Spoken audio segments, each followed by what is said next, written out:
தூய்மை பணியாளர் பத்மா இவங்களை எல்லாருக்குமே தெரிஞ்சிருக்கும்.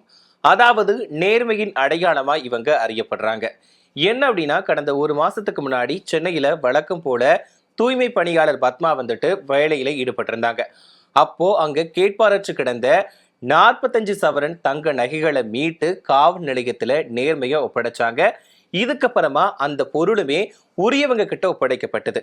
இதுக்கப்புறமா தூய்மை பணியாளர் பத்மாவுக்கு நிறைய பேர் பாராட்டுக்களை தெரிவிச்சாங்க. நம்மளோட முதலமைச்சர் மு.க.ஸ்டாலினுமே நேரில் அழைச்சி பாராட்டு தெரிவிச்சாரு.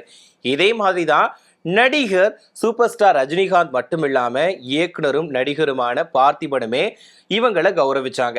இப்போ இதுக்கு லெனின்குமாரும் அது மட்டும் இல்லாம கூல் சுரேஷ்மே விமர்சனம் பண்ணியிருக்காங்க. என்ன அப்படின்னா, உங்களுக்கு வேற வேலையே கிடையாது அப்படின்ற மாதிரி ரஜினிகாந்த் சாடி இருக்காங்க. என்ன அப்படின்னா, பத்மா அவங்களை நேரில் அடைச்சு ரஜினிகாந்த் பாராட்டி இருந்தாரு. இதுக்கு தான் கூல் சுரேஷும் லெனின்குமாரும் சர்ச்சையான விஷயத்த பேசியிருக்காங்க. எதுக்காக இவங்க திட்டி பேசியிருக்காங்க, என்ன எல்லாம் சொல்லியிருக்காங்க அப்படிங்கறத பத்தி தான் இந்த பதிவுல நாம பார்க்க போறோம். நான் ஆரம்பத்திலே சொன்ன மாதிரி தான் பத்மா இவங்களை எல்லாருக்குமே தெரிஞ்சிருக்கும். அதாவது இவங்க நேர்மையான விஷயத்த பண்ணதுனால இப்ப எல்லாருக்குமே தெரிஞ்சவங்களா இருக்காங்க. அது மட்டும் இல்லாம எல்லாருக்குமே முன்மாதிரியா இருக்காங்க அப்படின்னு தான் சொல்லணும். அதாவது தூய்மை பணியாளர் தான் பத்மா. இவங்க வழக்கம் போல சென்னை டி நகர் பக்கத்துல தூய்மை பணிகளை ஈடுபட்டிருந்தாங்க. அப்போ அங்க கேட்பாரற்று ஒரு 45 சவரன் தங்க நகைகள் கிடந்திருக்கு. இதை பார்த்து பத்மா என்ன பண்ணியிருக்காங்கன்னா, அதை எடுத்து உடனடியா நேர்மையான முறையில காவல் நிலையத்துக்கு கொண்டு கொடுத்திருக்காங்க. இதுக்கப்புறமா அந்த தங்க நகைகளுமே யாரு தொலைச்சாங்களோ அவங்க கிட்ட ஒப்படைக்கப்பட்டுச்சு. இதுக்கப்புறமா தூய்மை பணியாளர் பத்மாவுக்கு நிறைய பேர் பாராட்டுக்களை தெரிவிச்சுட்டு வந்தாங்க. அவங்களோட நேர்மையான உள்ளத்தை பாராட்டினாங்க. அவங்களுக்கு வாழ்த்துக்களையுமே சொல்லியிருந்தாங்க. இதுக்கப்புறமா முதலமைச்சர் மு.க.ஸ்டாலினுமே தூய்மை பணியாளர் பத்மாவை நேரில் அழைச்சி அவங்க பாராட்டுக்களை தெரிவிச்சு கௌரவிச்சாங்க. இதே மாதிரிதான் லலிதா ஜுவல்லர்ஸோட ஓனருமே தூய்மை பணியாளர் பத்மாவை நேரில் அழைச்சி கௌரவிச்சாரு. அது மட்டும் இல்லாம அவங்களுக்கு வெள்ளி தட்டை பரிசாவும் கொடுத்திருந்தாங்க. இப்படி நிறைய பேர் பத்மாவை நேரில் அழைச்சி பாராட்டு தெரிவிச்சாங்க. அதே மாதிரிதான் அந்த வரிசையில தான் இப்போ நடிகர் ரஜினிகாந்துமே தூய்மை பணியாளர் பத்மாவை நேரில் அழைச்சி பாராட்டு தெரிவிச்சாரு.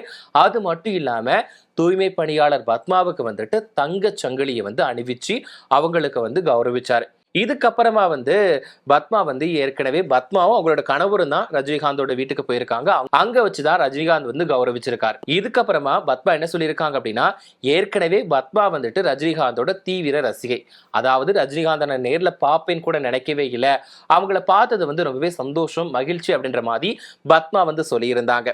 இதே மாதிரிதான் இயக்குனரும் நடிகருமான பார்த்திபனுமே இந்த விஷயத்த பண்ணாரு. அதாவது பத்மாவை கௌரவிச்சிருந்தாங்க. அதாவது என்ன அப்படின்னா, எத்திராஜ் கல்லூரியில பத்மா அவங்களுக்கு பாராட்டு விழா நடந்துச்சு. இதுல பார்த்திபன் கலந்துக்கிட்டு என்ன பண்ணார் அப்படின்னா, தூய்மை பணியாளர் பத்மாவுக்கு செருப்பு மாட்டி விட்டு அவங்களோட காலில் விழுந்து ஆசீர்வாதம் வாங்கினார். இது எல்லாரோட பாராட்டையுமே பெற்றிருந்தது. என்ன அப்படின்னா, தூய்மை பணியாளர் பத்மாவுக்கு அவங்களோட நேர்மை காரணமா இவ்வளவு நல்ல விஷயங்கள் நடக்குது, எல்லாருமே பாராட்டுறாங்க அப்படின்ற மாதிரி சொல்லியிருந்தாங்க. ஒரு பக்கம் ரஜினிகாந்த் தங்கச்சங்கிலி அணிவிச்சதுனால ரஜினிகாந்துக்குமே நிறைய பேர் பாராட்டுகளையும் வாழ்த்துக்களையும் சொன்னாங்க. அதே நேரத்துல இயக்குனரும் நடிகருமான பார்த்திபன் இந்த விஷயத்த பண்ணதுனால அவரையுமே நிறைய பேர் வாழ்த்துனாங்க.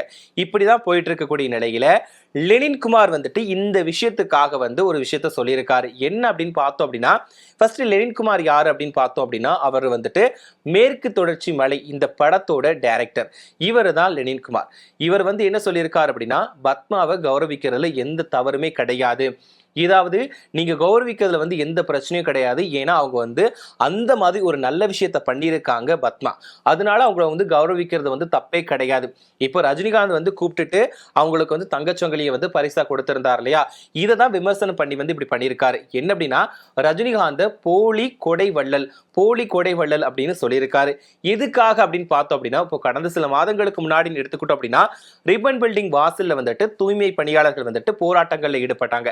அதாவது தனியாருக்கு ஒப்படைக்க கூடாது, எங்களுக்கு பணி நிரந்தரம் வேண்டும், அது மட்டும் இல்லாம ஊதிய உயர்வு வேண்டும், இந்த மாதிரி ஒரு கோரிக்கைகளை முன்வச்சு ரிப்பன் பில்டிங் வாசல்ல 1 இல்ல 2 இல்ல நிறைய நாட்கள் தூய்மை பணியாளர்கள் போராட்டத்தில் ஈடுபட்டாங்க. அப்ப யாருமே அவங்களுக்கு அந்த அளவுக்கு குரல் கொடுக்கல, அவங்களுக்கு சப்போர்ட்டுமே பண்ணல. இப்போ ரஜினிகாந்த் தூய்மை பணியாளர் பத்மாவுக்கு இந்த அளவுக்கு பரிசு கொடுத்து பாராட்டு தெரிவிக்கிற ஒரு நபரா இருந்தா, இதுக்கு முன்னாடி அவங்க அவ்வளவு கஷ்டப்பட்டிருக்காங்க. அப்படி இருக்கும்போது அந்த போராட்டத்துல ஏன் கலந்துக்கிடல, அந்த போராட்டத்துக்கு அவங்களுக்கு ஏன் ஆதரவா குரல் கொடுக்கல அப்படின்ற மாதிரி வந்துட்டு லெனின்குமார், அதாவது இயக்குனர் லெனின்குமார் வந்துட்டு சாடி இருக்காரு. இதுவும் ஒரு பக்கம் பார்க்கும்போது ஏன் அந்த டைம்ல வந்துட்டு இவர் குரல் கொடுக்கல, இவர் சொல்றதுமே கரெக்ட் தான் அப்படின்ற மாதிரி ஒரு விஷயமும் பார்க்கப்படுது. என்ன அப்படின்னா, எல்லாருக்குமே தெரியும் தூய்மை பணியாளர்கள் வந்துட்டு எந்த அளவு ராப்பகலா வந்து போராட்டத்தில் ஈடுபட்டாங்க. அதாவது மழையை கூட பொருட்படுத்தாம அந்த இடத்தை விட்டு நகராம போராட்டத்தில் ஈடுபட்டாங்க. இது பார்க்கிறதுக்கு அவ்வளோ கஷ்டமா இருந்துச்சு. அந்த டைம்ல போயிட்டு ஏன் ரஜினிகாந்த் வந்து குரல் கொடுக்கல அப்படின்ற மாதிரி தான் லெனின்குமார் வந்து கேட்டிருக்காரு. இது வந்து கொஞ்சம் விவாதமா மாறி இருந்துச்சு. இப்போ லெனின்குமாரோட வரிசையில வந்து கூல் சுரேஷ்மே இணைஞ்சிருக்காரு. கூல் சுரேஷ்மே இந்த விஷயத்துக்கு வந்துட்டு அவரோட கருத்துக்களை சொல்லியிருக்காரு. அது மட்டும் இல்லாம விமர்சனத்தையும் முன் வச்சிருக்காரு. என்ன அப்படின்னா, தூய்மை பணியாளர் வந்து கௌரவிக்கிறது வந்து தப்பே கிடையாது. என்னன்னா, பத்மா செஞ்ச விஷயம் அவ்வளோ ஒரு உன்னதமான விஷயம். 45 சவரன் தங்க நகையை வந்து ஒப்படைச்சிருக்காங்க. அவங்க வந்து கண்டிப்பா கௌரவிக்கப்பட வேண்டிய ஒரு நபர் தான். அதுல எந்த ஒரு மாற்று கருத்துமே கிடையாது. ஆமா, கூல் சுரேஷ்மே வந்து கௌரவிக்கப்படணும் அப்படின்னு தானே சொல்றாரு. அவர் என்ன விமர்சனத்தை முன் வச்சிருக்காரு அப்படின்னு பார்த்தோம் அப்படின்னா, அதுலதான் அவர் ஒரு முக்கியமான கேள்வி கேட்டிருக்காரு. என்ன அப்படின்னா, நீங்க தூய்மை பணியாளரை கௌரவிக்கிறதுல நான் எந்த குறையுமே சொல்லல. நீங்க எல்லாருமே கௌரவிக்கிறீங்க. அப்படி இருக்கும்போது எதுக்காக அந்த ஒரு சீருடையோட மட்டும்தான் நீங்க வந்து அவங்கள கௌரவிப்பீங்களா? யாரா இருந்தாலுமே அந்த சீருடையோட வர வச்சுதான் நீங்க கௌரவிக்கிறீங்க. ஏன் அவங்களுக்கு வந்து ஒரு கோட் சூட் மாட்டி விட்டு அவங்களுக்கு பத்தாதா? அவங்களை வந்து எப்போ பார்த்தாலும் நீங்க தூய்மை பணியாளர் அப்படிங்கிறத முத்திரை குத்திக்கிட்டே இருக்கணுமா? அதை வந்து நீங்க வந்து எப்போ பார்த்தாலும் காட்டிக்கிட்டே இருக்கணுமா? அவங்க தூய்மை பணியாளர் அப்படிங்கிறது எல்லாருக்குமே தெரியும். அதனால அந்த சீருடையோட கூப்பிட்டு மட்டும்தான் நீங்க வந்து கௌரவிப்பீங்களா அப்படின்ற மாதிரி ஒரு குற்றச்சாட்டை வந்து கூல் சுரேஷ் வந்து முன் வச்சிருக்காரு. கூல் சுரேஷ் வந்துட்டு நிறைய விஷயங்களை பத்தி பேசுவாரு, சர்ச்சையான விஷயங்களை பத்தியுமே பேசுவாரு. இந்த வரிசையில இப்ப இந்த விஷயத்துக்கு குரல் கொடுத்திருக்காரு. இவர் சொல்றதுமே ஒரு பக்கம் யோசிக்க வைக்கிற மாதிரி இருக்கு அப்படின்ற மாதிரியும் நிறைய பேர் கருத்துக்களை சொல்றாங்க. இன்னொரு தரப்பினர் வந்துட்டு கூல் சுரேஷ்க்கு வேற வேலையே கிடையாது, எப்ப பார்த்தாலும் எதையாவது ஒண்ணு சொல்லிக்கிட்டே இருக்கணும் அப்படின்ற மாதிரியுமே அவர் வந்து அவரோட கருத்துக்களை சொல்லிட்டு இருக்காரு. குறிப்பா கூல் சுரேஷ் வந்து இதுதான் சொல்லியிருக்காரு. எதுக்காக தூய்மை பணியாளர் அக்காவை வந்துட்டு இப்படி அவங்களோட சீருடையில கூப்பிட்டு வந்து நீங்க கௌரவப்படுத்துறீங்க? ஏன் அவங்களுக்கு வந்துட்டு கோட் சூட் போட்டா ஆகாதா? அது மட்டும் இல்லாம நீங்க கௌரவிக்கணும்னு நினைக்கிறீங்களா? அவங்களுக்கு ஒரு புடவை கட்டிட்டு மகாலட்சுமி மாதிரி வர வச்சு நீங்க கௌரவிக்கலாமே அப்படின்ற மாதிரி இவர் சொல்லியிருக்காரு. இதுவுமே வந்து விவாதமா மாறி இருக்கு. லெனின்குமார் வந்து என்ன சொல்லியிருக்காரு அப்படின்னா, நீங்க வந்து எல்லாருமே வந்துட்டு போலி கொடையாளிகள் அப்படின்ற மாதிரி சொல்லியிருக்காரு. நீங்க வந்து எதுக்காகவே சப்போர்ட் பண்ணல, ஒரு விஷயம் நடந்திருக்கு, இப்ப இதுதான் போயிட்டு இருக்கு அப்படின்றப்போ உங்களோட போலித்தன்மையை காட்டுறதுக்காக தான் நீங்க வந்து பரிசளிக்கிறீங்க அப்படின்ற மாதிரி லெனின்குமார் சொல்லியிருக்காரு. இன்னொரு பக்கம் நீங்க சீருடையில தான் கவனிக்கணுமா கௌரவிக்கணுமா அப்படின்ற மாதிரி வந்துட்டு நம்மளுடைய கூல் சுரேஷ்மே வந்துட்டு விமர்சனத்தை முன் வச்சிருக்காரு. இதுதான் இப்போ விவாதமா மாறி இருக்கு.